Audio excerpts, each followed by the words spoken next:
नमस्कार। जय हिंद। खम्मा गणी। राम राम साय। काहे हालचाल है जीवड़ा थाका।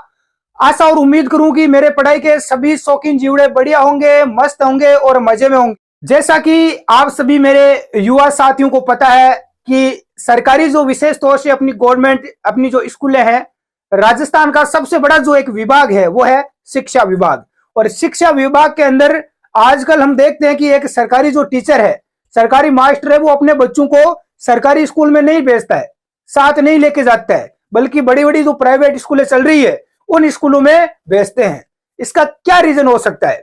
क्या सरकारी स्कूल के जो टीचर है उनको विश्वास नहीं है अपने ऊपर कि भाई हम अच्छे ढंग से तैयारी नहीं करवा रहे, स्कूल में पढ़ा नहीं रहे है, तभी तो वो अपने बच्चों को प्राइवेट स्कूल में भेज रहे हैं? इसका क्या रीजन हो सकता है? सबसे बड़ा। दूसरी बात, स्कूलें तो बहुत खोली गई, इंग्लिश मीडियम अभी महात्मा गांधी स्कूलें भी खोली गई है, प्राइवेट वालों को इधर हिंदी मीडियम वालों को इंग्लिश में डाल दिया, इधर से कर दिया उधर कर दिया, तो कुल मिलाकर कहीं ना कहीं जो पद है वो तो खाली रह गए, अभी भी खाली पड़े। तो स्थिति बहुत खराब है। पिछले कई सालों की मैं तुलना करूं तो सरकारी स्कूलों में बच्चे बढ़े हैं, बच्चे कम नहीं हुए। हम सोचते हैं कि प्राइवेट में जा रहे हैं तो कहीं ना कहीं सरकारी में कम जा रहे हैं, ऐसा नहीं है।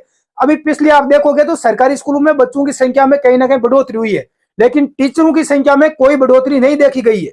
बच्चों के मुकाबले देखे टीचर कहीं ना कहीं कम है, तो बच्चों को यहाँ पर कहीं ना कहीं तो पहली बात तो आजकल बच्चे प्राइवेट स्कूल में भेज रहे हैं, टीचर खुद ही भेज रहे हैं।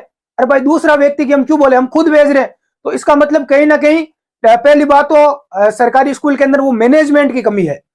बहुत सारी सरकारी स्कूल भी ऐसी भी मैंने देखी है जहां पर बहुत प्रिंसिपल अच्छा है, बहुत अच्छा मैनेजमेंट है वहां पर, तो वहां पर बहुत अच्छा रिजल्ट भी रहता है, टीचरों को मेहनत भी करनी पड़ती है। कई जगह पहली बात तो मैनेजमेंट की, दूसरी बात सुविधा नहीं है, जो प्राइवेट स्कूल में मिलती है वो सुविधा नहीं है, प्राइवेट वाला मैनेजमेंट नहीं यहाँ पर मिलता है। दूसरी बात सबसे बड़ी जो दिक्कत होती है वो होती है टीचर की। प्राइवेट स्कूल में अच्छा मनचाही टीचर रखते हैं, दो तीन टीचर अलग अलग सब्जेक्ट के बुलाते हैं, अलग अलग प्रकार के, एक ही सब्जेक्ट के, उनका पहले इंटरव्यू होता है, देखा जाता है, उसके बाद ही उस टीचर को रखा जाता है। तो कहीं ना कहीं काफी नॉलेज वाला पर्सन वहां पर रखते हैं, हार्ड वर्किंग। लेकिन सरकारी के अंदर इतना कोई ध्यान नहीं देता। गवर्नमेंट में जो टीचर वहां पर भेज दिया वो ही पढ़ाएगा, बच्चों को समझ में आ रहा है या नहीं आ रहा है उससे कोई मतलब नहीं है। टीचर भी उतना हार्डवर्क नहीं कर रहे हैं, कहीं ना कहीं बहुत सारे ऐसे जाते हैं केवल सिलेबस पूरा करवाने से या अपनी फॉर्मेलिटी से मतलब रखते हैं। तो कहीं ना कहीं यहाँ पर हालत खराब हो रही है भाई सरकारी स्कूल की। मोटी सैलरी मिल रही है प्राइवेट वालों की तुलना में, कई गुना सैलरी मिलती है, फिर भी स्कूलों की हालत खराब है। दूसरी बात, टीचर ही नहीं है। अभी आप यहाँ पर देखोगे तो लगभग 64,000 पद सरकारी स्कूल में अभी खाली पड़े हैं। तो ये यहाँ पर एक बहुत बड़ी शर्मिंदगी की बात है ना। फर्स्ट ग्रेड व्याख्याता टीचर तो लेक्चरर है वो तो मिल ही नहीं रहे, ये कंडीशन हो रही है अभी। तो जल्द से जल्द आप निश्चित रहे, चुनावों के बाद में आपको बड़ी राजस्थान में वैकेंसी, बड़ी भर्ती आपको देखने को मिल रही है। फर्स्ट ग्रेड टीचर की, सेकंड ग्रेड की, चाहे रीट की, ये बड़ी भर्तियां टीचर की 2024 में आपको मिलेगी। तो जो भी मेरे युवा साथी तैयारी कर रहे हैं, जो कुछ आगे जाके अच्छा करना चाहते हैं, बच्चों का करियर आगे बढ़ाना चाहते हैं सरकारी स्कूल के अंदर, और मैं यही कहूंगा कि भाई आप आगे आप जाके अच्छी मेहनत जरूर करें, ताकि प्राइवेट वालों का जो इतना अच्छा चल रहा है उनसे भी आप बेहतरीन करने की कोशिश करें, क्योंकि सरकारी टीचर में भी कोई टैलेंट की कमी नहीं होती है, लेकिन कहीं ना कहीं यहाँ पर उतनी मूलभूत सुविधाएं नहीं मिल रही है, वो सारी चीजें नहीं मिल रही है, कहीं ना कुछ कमी है, और कहीं ना कहीं टीचर की भी यहाँ पर कमी देखने को मिल रही है। तो सभी साथी जुड़ जाए इस सेशन में, और यदि आप तैयारी कर रहे हैं तो आप तैयारी करते रहे साथियों, क्योंकि आपको टीचर बनने का जो आपका सपना है वो साकार जरूर होगा। अब देखो, इतनी पोस्टें पहले से यहाँ पर खाली पड़ी है, तो कहीं ना कहीं इन सभी पोस्टों में टीचर की, शिक्षक की आवश्यकता है। दूसरी बात, आप सभी को पता है कि जो अपने इंग्लिश मीडियम स्कूल जो खुली है महात्मा गांधी वाली, तो उसमें भी कहीं ना कहीं शिक्षकों की काफी कमी हो गई है, कई शिक्षक इधर से उधर लगा दिए गए, तो बहुत सारे पद अभी रिक्त पड़े हैं। तो आप निश्चित रहे, आपके बड़ी वैकेंसी आपको देखने को मिलेगी। अब देखो, शिक्षा विभाग में प्राचार्य, उप प्राचार्य, व्याख्याता सहित वरिष्ठ अध्यापकों के 64,868 पद अभी भी रिक्त है। कितने पद खाली है भाई? 64,000 पद कम नहीं होते, तो इतने देखो पद खाली है। पद रिक्त होने पर भी ना 3 सत्र से हो रही पदोन्नति भी नहीं हो रही है, और न ही स्टाफिंग पैटर्न की समीक्षा।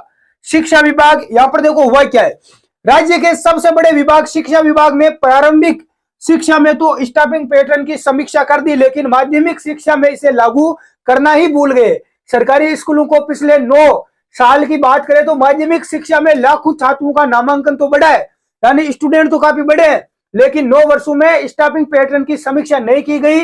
नियमों पर नजर डाले तो प्रति 2 वर्ष बाद स्टाफिंग पैटर्न की समीक्षा का नामांकन अनुसार पदों में कमी या वृद्धि की जानी थी। स्टाफिंग पैटर्न 2015 में लागू हुआ था, लेकिन माध्यमिक शिक्षा में इसे लागू नहीं किया गया। इस कारण माध्यमिक शिक्षा में वरिष्ठ अध्यापक सहित व्याख्याताओं के पद ही सृजित नहीं हुए हैं। प्रदेश में 17,000 उच्च माध्यमिक विद्यालयों में केवल 4,000 उच्च माध्यमिक विद्यालयों में अनिवार्य विषयों के पद स्वीकृत है, लेकिन 2013 में अब तक करीबन 12,924 विद्यालय ऐसे हैं जिनमें अनिवार्य विषयों के व्याख्याता पद की भर्ती नहीं है। सरकार एक तरफ जहां अंग्रेजी शिक्षा को बढ़ावा देने के लिए पूर्व सरकार, पहली कांग्रेस सरकार ने क्या किया, एक और जहां अंग्रेजी शिक्षा को बढ़ावा देने के लिए प्रत्येक ब्लॉक पर मॉडल स्कूल और महात्मा गांधी अंग्रेजी माध्यम विद्यालय खोले थे। आपको पता है इंग्लिश मीडियम स्कूल खुले थे। वहीं दूसरी ओर हिंदी माध्यम के जो विद्यालय है, स्कूल है, उनमें अंग्रेजी और हिंदी विषय के व्याख्याता के पद तक स्वीकृत नहीं हुए। नए पद भी यहाँ पर देखो नहीं स्वीकृत किए गए। इसके कारण कक्षा 11 और 12वीं के जो स्टूडेंट है उनको वरिष्ठ अध्यापकों से पढ़ाई करवाई जा रही है। ऐसे में ग्रामीण क्षेत्रों में उच्च माध्यमिक विद्यालयों में 12वीं बोर्ड परीक्षा का परिणाम भी अंग्रेजी विषय में सबसे कम रहता है। इंग्लिश और मैथ की बात करें तो सबसे कम परिणाम इंग्लिश का रहता है। तो यह हालत है। साला दर्पण के अनुसार देखो स्कूलों में वर्तमान में कितने पद है। आप देखोगे तो प्रधानाचार्य के पद है 17,895, लेकिन खाली कितने पड़े हैं, 6,867, यानी 7,000 पद इनमें खाली पड़े हैं। उप जो प्राचार्य है उसके 12,000 पद स्वीकृत है, 12,404, जिनमें देखो 11,923, यानी कि लगभग पूरे पद ही खाली पड़े हैं। 481 लोग ही केवल कार्यरत है, बाकी सारे के सारे 11-12,000 पद अभी रिक्त है। व्याख्याता की मैं बात करूं तो इसमें देखो 55,911 पद इसमें है, जिसमें से 12,910 पद अभी खाली पड़े। वरिष्ठ अध्यापक की बात करूं तो 1,00,000 देखो 9,458 है, जिनमें 33,000 पद अभी रिक्त है। अध्यापक लेवल 2 के अंदर 18,000 पद खाली है। 70 स्कूलों को उच्च माध्यमिक शिक्षा स्कूलों में कर्मों देखो 2013 से 14 में कितने किए गए, 2022 से 23 में कितने गए माध्यमिक स्कूलों में, इसको आगे बढ़ाया गया है ना क्रम के अंदर। तो यहां पर देखो कुल मिलाकर हम बात करें तो स्थिति काफी खराब है। पहले प्रत्येक विद्यालय में होते थे 5 व्याख्याता के पद। इसमें देखो 2015 से पहले प्रत्येक उच्च माध्यमिक विद्यालय के क्रमोन्नति के समय 3 वैकल्पिक विषयों व 2 अनिवार्य विषयों हिंदी और अंग्रेजी सहित 5 व्याख्याताओं के पद होते थे। राज्य सरकार व शिक्षा विभाग माध्यमिक शिक्षा में स्टाफिंग पैटर्न जल्द ही समीक्षा करवाएं। साथ ही राज्य के सभी उच्च माध्यमिक विद्यालयों में अनिवार्य अंग्रेजी और हिंदी के व्याख्याताओं के पद भी सृजित करें। साथ ही 3 सत्रों की अध्यापक व वरिष्ठ अध्यापक की व्याख्याता पदोन्नति की संपूर्ण प्रक्रिया 30 जून से पहले करके इनका पद स्थापन किया जाए, जिससे सरकारी स्कूलों में शिक्षक मिल सके। तो कुल मिलाकर शिक्षकों की भारी कमी यहाँ पर देखने को मिल रही है।